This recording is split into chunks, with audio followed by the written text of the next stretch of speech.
আসসালামু আলাইকুম। AshascolourStudio পক্ষ থেকে সবাইকে স্বাগত। আজকে আমি খুব চমৎকার একটি বিষয় নিয়ে আপনাদের মাঝে এসেছি। আজকের ভিডিওটিতে আপনারা জানতে পারবেন কিভাবে পিওর সিল্ক কাপড়ে ভ্যাট রং করা যায়। তো দেখুন, আমি একটি আরং পিওর সিল্ক স্কার্ফ আমি নিয়েছি। এটাকে প্রথমে ওজন করে নিব। যে কোনো কাপড়ে যখন আমরা সিল্ক বা মসলিন কাপড় করব, ওজন করে কিন্তু মাত্র 19 গ্রাম হয়েছে। একটি স্কার্ফ কত হালকা। তো স্কার্ফটিকে প্রথমে আমরা পানিতে ভিজিয়ে পানিটা ঝরিয়ে নিব, পানি যেন না থাকে। তো ঝরিয়ে নিয়ে আমরা একটি pole wrapping tie dye shibori tie dye আমি করেছি, যেটা আড়াশি শিবুরি টাইডাইও বলে, বা যে কোনো প্রকারই আসলে করা যায়। তো আমি আজকে এটা করেছি। তো এই পিওর সিল্ক আপনারা তো রাজশাহী সিল্কের যে দোকানগুলি আছে ওখানে নেবেন, কিন্তু ভালোভাবে দেখে শুনে নিতে হবে, তা না হলে কিন্তু রঙটা থাকবে না। এই যে প্রথমে এরকম চারদিকে পেঁচিয়ে নিয়ে আমি এটা বেঁধে নিব।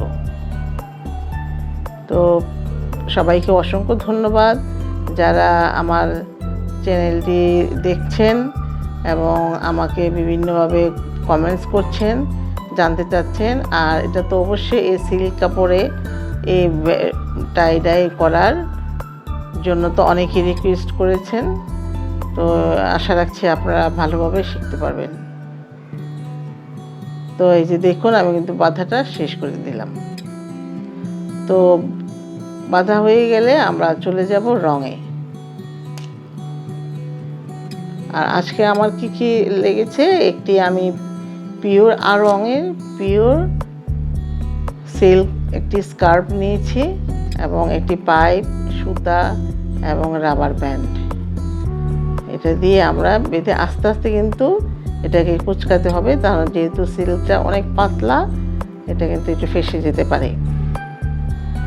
তো সাথে থাকুন এবং আমি রং করার পদ্ধতিটাও আমি আপনাদের দেখিয়ে দিব।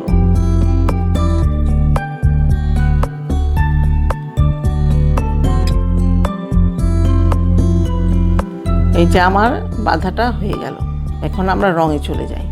তো আজকে তো দেখলেন যে 12 গ্রাম হচ্ছে একটি এই ওড়নাটার ওজন। সুতরাং আমরা তো অবশ্যই কোনো 1 তোলা 2 তোলা রং অবশ্যই ব্যবহার করতে পারবো না। তো আমি আজকে অনেকগুলি কাপড়ে রং করব, এই জন্য আমি নীল রংটা আমি নিয়েছি। এখানে আমি 1 তোলাই গুলিয়ে ফেলবো। তো এখান থেকে আমি বিভিন্নভাবে কাজগুলি আমার সারবো।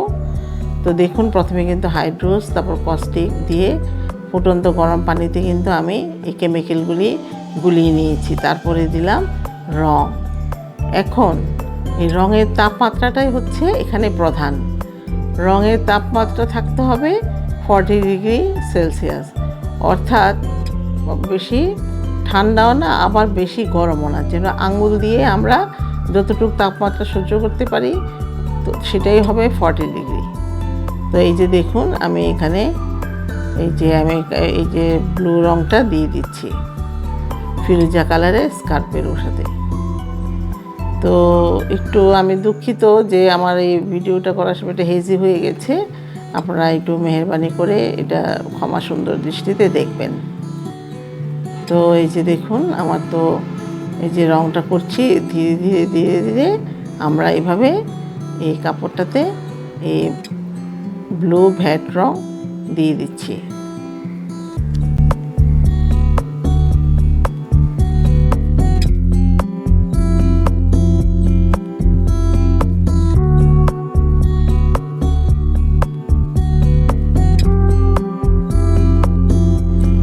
এই যে হয়ে গেল আমার সিল্ক কাপড়ে ভ্যাট রং দেওয়া। তাহলে খুব সহজেই কিন্তু আমরা এটা করতে পারবো। রং কিন্তু আমি 1 তোলাই গুলিয়েছি, কিন্তু এখানে আমার লেগেছে বড়জোর 2 থেকে 3 টেবিল চামচ। অর্থাৎ সিল্ক বা মসলিন বা জর্জেট এই কাপড়গুলিতে রঙের পরিমাণ ওজন করে নিতে হবে। কাপড়ের ওজনের সাথে রঙকে ওজন করে নিতে হবে। এখানে কোনো গজ প্রতি রঙের কোনো হিসাব করা যাবে না, কারণ যেহেতু সিল্কের কাপড় মানে পাতলা, এটা ওজন করেই নিতে হবে। তো সিল্ক কাপড়ে সাধারণত অ্যাসিড ডাই দিয়েই ডাই করা হয়, কিন্তু তারপর আমি এক্সপেরিমেন্টাল হিসেবে এখানে আমি ভেট রং দিয়ে কাজটা করলাম।